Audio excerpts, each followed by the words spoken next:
All right, so here I've got a 1929 Ducey. Is that how you guys call it? It's a 1929 Duesenberg Model J 140. Duesenberg Model J. And this was one of the cars that Hot Wheels did a replica of in the 1970s. Yes, in the 70s, Mattel company, a toy company, was doing Hot Wheels series, Red Line series they called them.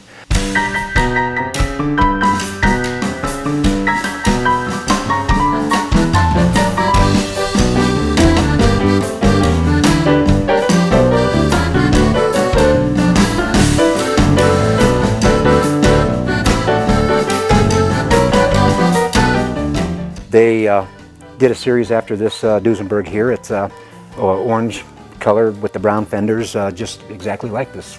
So is this an original paint, or is this something that Mr. Klessler liked just because it stood out a little bit more? Yes, the color scheme more or less is not original. It's a color scheme that he likes. It's a coach-built car, so they did paint the cars differently from standard cars that were coming out of the factories back then.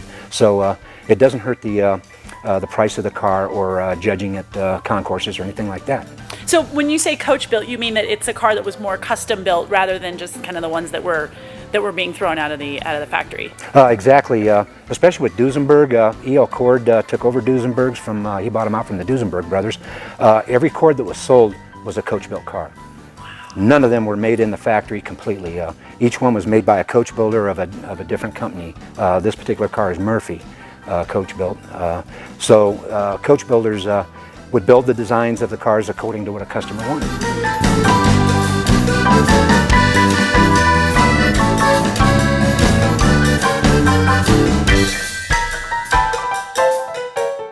All right, Keith, so I see I've got dual carbs here, 1 and 2, and then supercharger?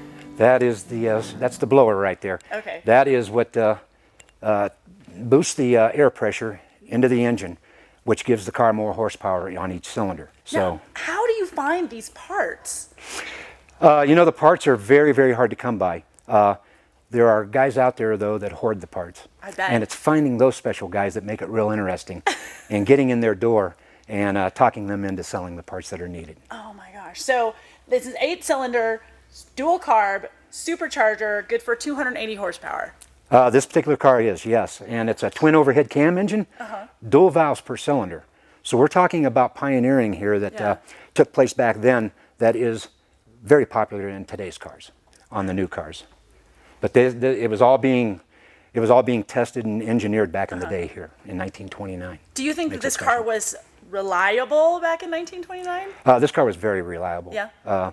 These cars were well built, and the engineering was beyond for the times. Wow, that's incredible. Very special. Oh. And the way you could tell a supercharged Duesenberg is the pipes coming out of the hood and going down through the fenders.